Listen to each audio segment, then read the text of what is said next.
Fala galera, vamos aí para essa aula 3 de História Geral, bloco 1, falando sobre a Baixa Idade Média e crise do século XIV.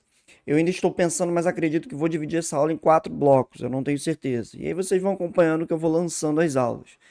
O que eu queria destacar? A Baixa Idade Média é esse momento da história geral que você vive entre o século XI e o século XV, onde você vai ter uma baixa, poderia fazer até assim, né? Uma baixa dessa lógica feudal, que começa a ser substituída por uma perspectiva comercial.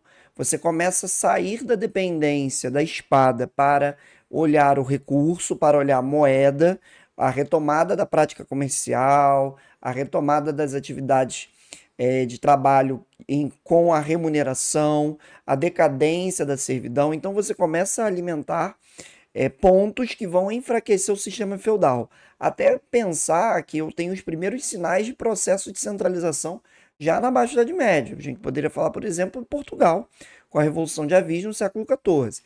Então, eu quero que você entenda que eu tenho um processo que se inicia a partir do século XI, que está associado a esse contexto de transformação da Europa nesse quesito. Daria para a gente pensar várias coisas legais sobre esse momento de transição, tá? Vamos começar a colocar um slide que eu mudei esse slide todinho, esse slide está totalmente alterado.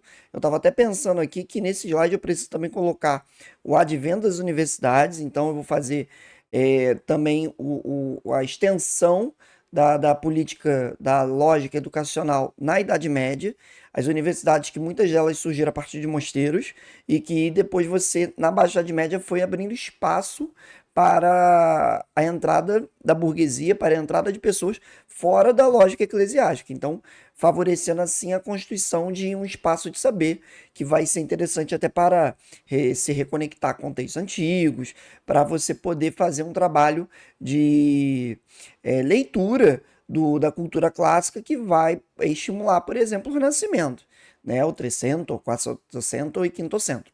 Então vamos lá. Essa primeira imagem que eu coloquei, uma imagem da pintora famosa, o banqueiro, né?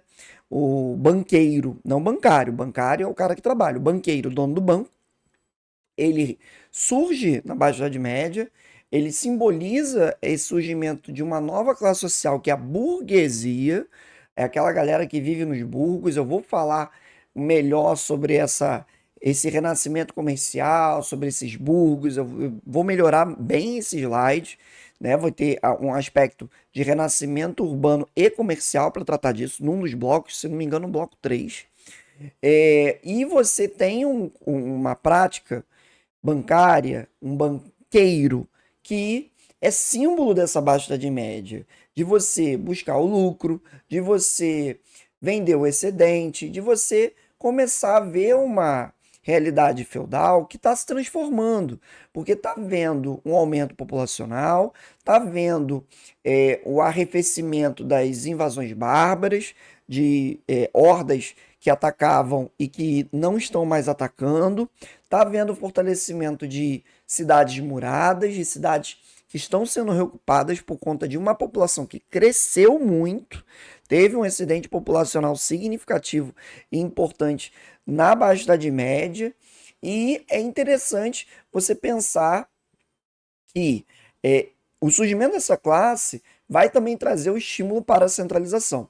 Porque se eu tenho um território unificado, se eu tenho uma moeda única, eu tenho prática comercial que se difunde e que se espalha pelo território. Então essa galera não quer um território fragmentado, não quer os príncipes, não quer os vários reis divididos, né, os feudos. Eles querem um território unificado, um território marcado por uma unificação.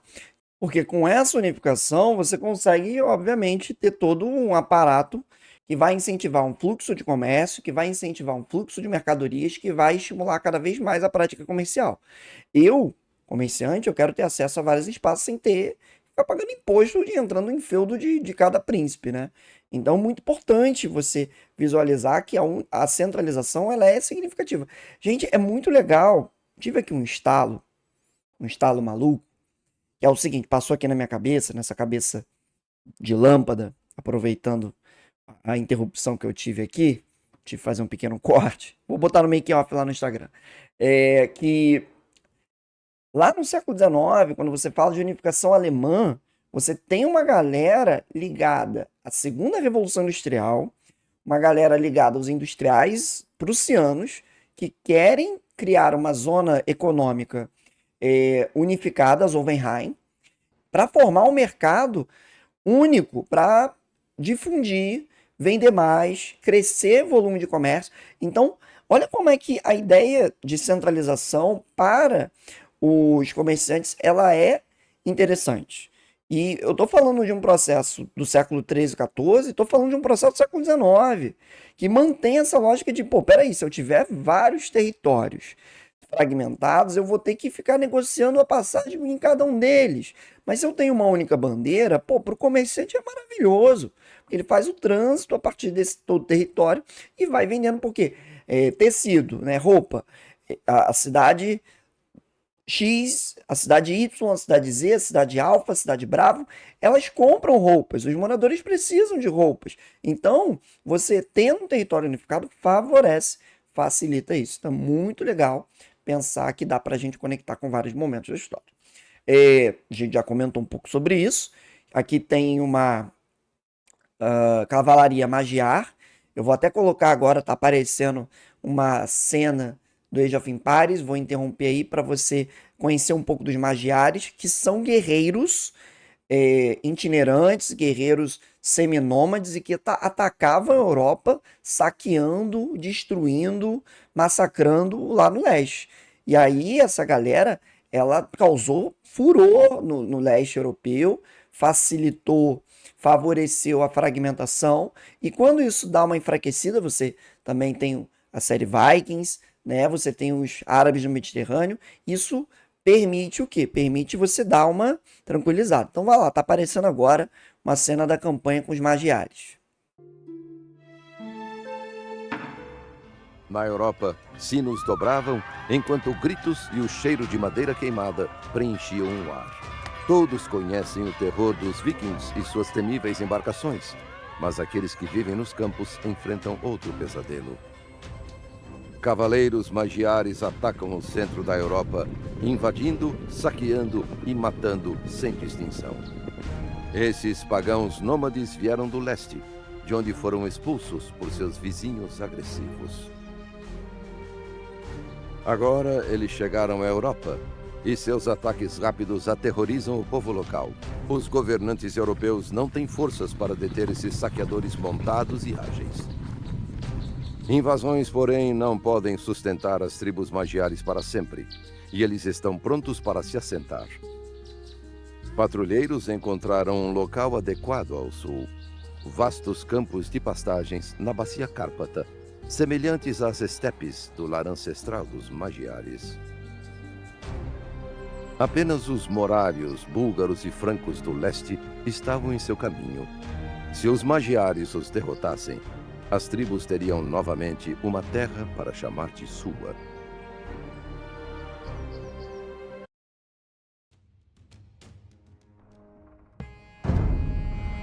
Somos as 10 flechas que atacarão a Europa! Vamos conquistar essa terra!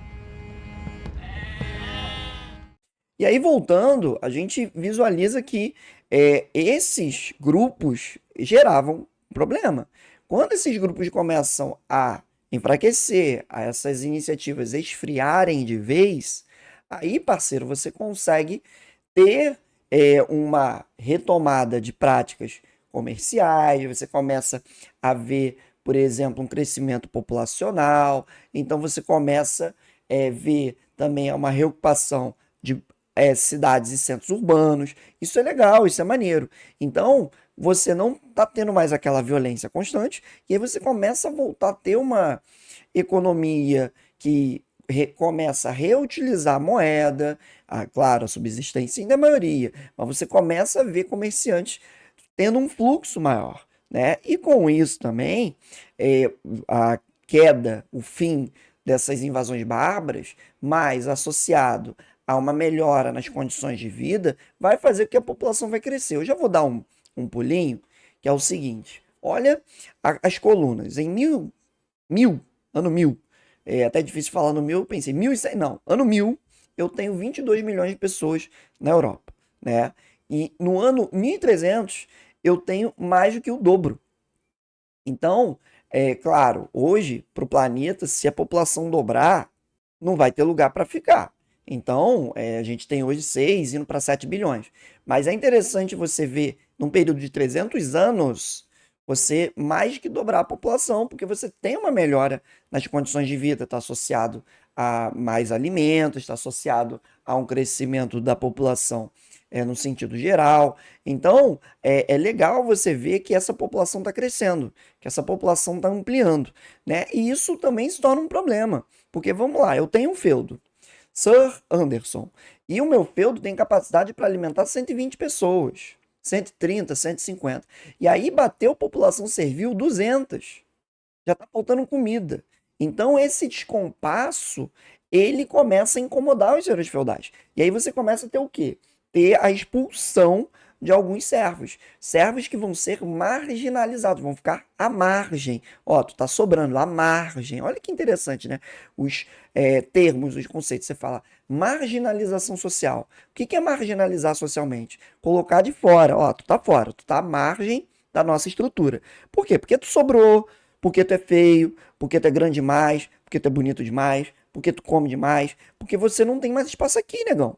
Você não tem mais espaço aqui, então fique à margem, fora. E aí, essa galera vai para onde? Vai para os centros urbanos abandonados, vai para algumas aldeias, vai ocupar territórios que antes estavam largados. Então é muito legal pensar que você vai ter um crescimento populacional e isso se torna um problema, porque eu começo a ter que ter uma demanda de alimentos. E aí vamos lá, vamos dar prosseguimento, né? Já comentei um pouco desse crescimento populacional, e aí vale a pena a gente também comentar que nos livros de edital é comentado que o Boulos é um livro muito bom sobre a Idade Média, tá? Um livro de edital da SpaceX, Boulos, Antônio Boulos Júnior, né? Não é o Boulos Guilherme Boulos não, pelo amor de Deus. Então você tem aqui uma decadência do mundo feudal que também se associa a essa ideia, obviamente, do crescimento populacional. Não quero que fique contraditório, porque você tinha um mundo muito fragilizado e tinha uma dependência dos senhores feudais, tinha uma dependência, aquela defesa permanente e constante. Agora você está tendo um aumento populacional e isso, obviamente, gera mudanças na estrutura de toda a realidade social e política desse quadro da Idade Média. E aí nem todo mundo foi para as aldeias e polos urbanos, houve alguns que saíram dos feudos e foram fazer o quê? Foram fazer saques. Vou levantar aqui que eu sempre escorrego nessa cadeira. Foram fazer saques, foram começar a atacar essas rotas comerciais e dessa forma sobrevivendo dessa maneira, né? Então vale de novo destacar 50 milhões de candangos, né? Já fizemos essa coluna populacional. Quando você fala de aumento da população, a gente tem que também visualizar que o aumento populacional não é só de servos, não é só de trabalhadores, mas também de nobres. Porque você tem uma melhora nas condições de vida, né? Você reduz isso e aí começa a sobrar muita gente. Começa a sobrar muito nobre. Eu queria comentar isso. Você tem tanto o termo cavaleiros errantes ou cavaleiros andantes, que são aqueles nobres que, por exemplo, eu sou o Sir Anderson e tenho 4 filhos. 4 homens. 4 homens. Problema. Por quê? Porque eu vou ter o herdeiro, primogênito, e aí a primogenitura é mantida na Idade Média. Se ele não morrer, os 3 demais vão sobrar. E aí o que eu faço? Eu sou um barão, sou um cara, eu sou um duque, sou um cara poderoso, né? Porque você tem duque, conde, barão, baronato, condado e ducado. Ducado ducado. Os duques costumam estar abaixo do rei, né? E aí duque, aí conde, barão. Aí eu sou um duque, eu tenho 4 filhos. Eu pego o quarto vai para a igreja, filho. Vai ser bispo, arcebispo, vai ser alguma coisa. É um cara da nobreza indo para o alto clero. Por quê? Porque ele não vai herdar. E tem umas situações que, cara, eu já comentei em outras aulas, mas vou comentar de novo. Vou colocar aí o caso do Dom Henrique, né? O cardeal Dom Henrique lá em Portugal. Parece a imagem dele, que ele era nobreza secundogênita da secundogênita. Se não me engano, ele era o 5º, 6º. Vou verificar, né? Mas ele não tinha a menor condição de herdar. E aí, quando o Dom Sebastião desaparece, o sobrinho neto dele, ele assume a coroa portuguesa. Né? Pegar, caramba, tem um cardeal Dom Henrique, que é tio-avô do Dom Sebastião. Aí tu olha assim, meu Deus, se imaginassem que o quinto, o quarto, fosse assumir Portugal, não tinham mandado ele para o clero. Tinham colocado ele para formar família, para ele ter filhos, porque aí não teria um problema na linha de sucessão. Então, o secundogênito não herda nada. E aí faz o que com ele? Joga para um clero, joga, vai ser conquistador. E aí alimenta os movimentos de conflito no continente europeu. Ou aí o que sobra para o nobre? Por que eu falo alimentar os conflitos? É um cavaleiro que não tem terra e vai organizar uma tropa para atacar o feudo do outro amiguinho. É um cavaleiro que não tem terra e que vai se filiar a uma ordem religiosa, como os cavaleiros teutônicos, que eu tenho slide para falar sobre isso, e também vou colocar uma cena da campanha do Age of Empires que fala sobre os cavaleiros teutônicos e como eles acharcaram, causaram problemas no leste europeu. Então, é um cavaleiro sem terra, vai para a cruzada, vai para a guerra de reconquista, ele vai para o quadro eclesiástico, ele vai buscar uma forma de obter conquista, terra. Então é muito importante pensar isso. Eu vou reforçar isso quando eu estiver falando de cruzadas, principalmente que eu sempre vem à minha cabeça o filme Kingdom of Heaven, ou Cruzada, com Orlando Bloom. Eu já vou botar a imagem do filme, né, a chamada, porque é um filme que é muito maneiro, que mostra.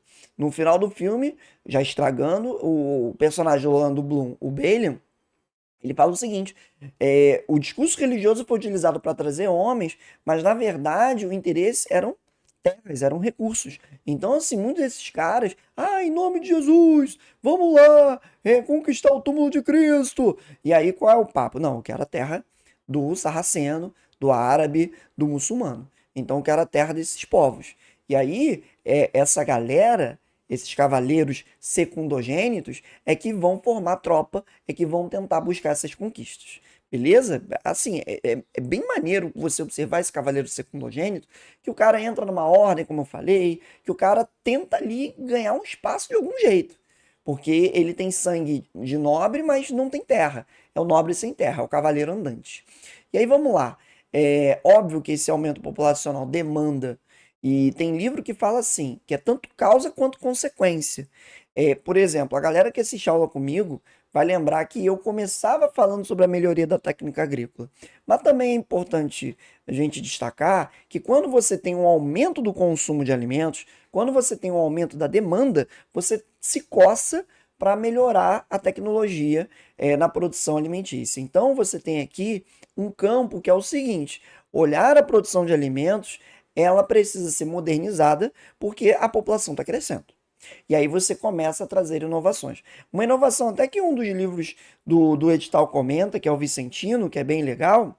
Uma das inovações bem interessantes que o livro do Vicentino do edital comenta é com a chegada dos árabes na Península Ibérica, os árabes trouxeram moinho. E o moinho, ele ajuda a drenar o solo, ele ajuda a moer o trigo, ele ajuda a fazer várias coisas interessantes. Então, o moinho, ele foi um elemento importante para a modernização, né, do campo, da realidade agrícola. O uso de animais na aragem do solo, como gado, cavalo, peitoral de ferro, peitoral de aço, a charrua, a expansão das áreas de cultivo. Quando você usa da drenagem dos diques, você pensa, por exemplo, a Holanda. A Holanda, ou Países Baixos, né, Netherlands, é um território que é especialista em diques. Porque a sobrevivência da Holanda depende disso. Os caras são especialistas em diques, em barragens. Isso é muito legal. E aí, a partir essa engenharia holandesa, ela é considerada top de linha, é a mais braba do mundo, porque basicamente eles precisaram disso para sobreviver, para ampliar as terras cultiváveis, para até mesmo ter espaço onde morar. É muito doido pensar. A Holanda, ela é assim top de linha na engenharia de diques e barragens nesse sentido. Aí um detalhe interessante, que é o seguinte: você tem um aumento produtivo, você tem uma melhoria nas técnicas agrícolas, né? Isso é legal, isso é interessante, porém, os servos não veem motivo para trabalhar mais. Eles olham assim, para que eu vou trabalhar mais se eu vou continuar essa vida horrível, né? Então eu queria chamar a atenção para o seguinte: essa ambição humana, essa coisa inerente a gente de sempre querer buscar explodir, bamburrar, ficar rico, ganhar na Mega Sena, coisas do tipo, de ter sucesso. E o servo começa a ver uma galera surgindo lá no polos comerciais, nos centros urbanos, a burguesia. Uma burguesia que não tem título, mas começa a ter uma vida parecida, até melhor do que a do nobre, porque tem dinheiro para pagar, tem dinheiro para comprar, não tem título, não tem nome, mas tem bufunfa para poder bancar. E aí o servo começa a se incomodar com isso. É interessante. A Baixa Idade Média vai ter vários tremores em várias estruturas, em várias realidades. Então é muito legal a gente visualizar que o servo não está muito animado para aumentar a produção, não. Porque ele fala, pô, vou aumentar a produção, vou ter que pagar uma taxa maior proporcionalmente. Para que eu vou ficar me esforçando se eu não tenho um reconhecimento, se eu não tenho uma recompensa, né? Então, muito interessante. Aproveitando o gap dessa expansão das áreas cultiváveis, né? Vale a pena a gente falar desses cavaleiros teutônicos. Então, é importante, e aí, colocando agora a campanha do Age of Empires 2 para falar sobre esses cavaleiros teutônicos.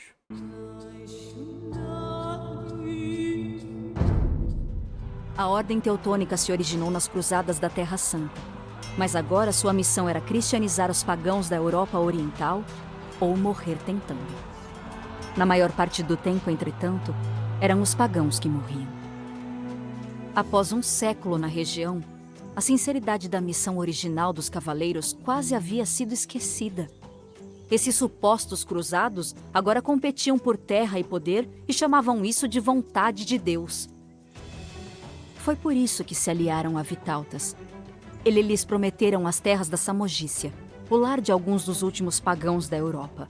Mas quando Vitautas selou a paz conosco e se recusou a ceder a região para a Ordem, eles se enfureceram. Os cavaleiros cercavam a cidade lituana de Vilnius, e Jogaila e Vitautas correram para o resgate. Seria a primeira vez que lutariam juntos. E esses cavaleiros que apareceram aí são cavaleiros que foram para o leste, levaram a cristandade, estamos levando a cristandade, como vocês viram no vídeo, os cavaleiros teutônicos sempre com seus crucifixos, com suas armaduras e com as cruzes de Malta bem estampadas, né, com capacetes e elmos até, lembrando as cruzes, a cruz, né, de Cristo. Então você tem o cavaleiro teutônico como um agente daquilo que ficou conhecido como Drang nach Osten, né? A expansão germânica para o leste. É interessante, cara, que quando você joga Drang nach Osten, você encontra movimentos de expansão germânica para o leste no século XIX e início do XX. E aí você fala de espaço vital, Lebensraum, você dá um salto lá pro Hitler. Aí tu vai falar, caraca, o cara tá na aula de Idade Média falando de Hitler. Ué, ele se inspirou nos cavaleiros teutônicos. Ele falava da grandiosidade dos cavaleiros alemães. Então, olha como é que a história está conectada, né? Olha como é que a história ela tem elementos aí interessantíssimos que você consegue visualizar os ecos da história, as permanências da história em eventos 600 anos depois. Então você tem os cavaleiros teutônicos que vão levar essa cristandade para a Rússia, para os países bálticos, para a Letônia, Estônia, Lituânia hoje, e você vai ter, obviamente, formação de reino teutônico, né? Então você vai ter um reino teutônico, tem a chamada do Age of Empires 2, que eu mostrei para vocês, mostrou esse reino teutônico, mostrou esse elemento teutônico e faz parte desse processo expansionista territorial. Então, nunca apareceu em provas militares a Drang nach Osten, mas é legal você ter esse conhecimento, caso apareça, você sabe que é sobre os cavaleiros teutônicos. Para a gente terminar, né, é interessante duas imagens aí, você perceber que a cidade na Baixa Idade Média está ficando lotada, Playboy. A cidade na Baixa Idade Média está ficando cheia. Você tem práticas comerciais, você tem trabalhadores, você tem mestres, artesãos, artífices. Então você começa a ter trabalho com tecido, trabalho com pintura, trabalho com arquitetura. Anderson, isso não tinha na Alta Idade Média? Tinha, mas era muito limitado. Você tinha um, outro, era uma coisa muito mais subsistência. Como eu falei na aula, os mercadores eram um número ínfimo, reduzido. Agora estão se tornando padrão, estão se tornando um referencial, estão ocupando os centros urbanos, estão ocupando os polos comerciais. Eu gostei muito dessa imagem também que mostra as práticas comerciais, os vendedores. Aí tem um senhor com seus homens, um senhor feudal vendo produtos ali para levar para o seu feudo. Então vale a pena a gente pensar que esse crescimento populacional, que essas novas empreitadas militares, elas transformaram, elas foram modificando ao longo desses 500 anos, de 1000 a 1500, né, até exatamente 1453, modificando essa estrutura europeia e colocando uma base pré-capitalista, uma base de comércio, uma base que vai dar o pontapé para o Estado moderno. Então, muito legal, muito importante pensar isso. Beleza? Esse é o bloco 1. Espero que tenham gostado. Daqui a pouquinho tem mais. Daqui a pouquinho a gente volta. Valeu!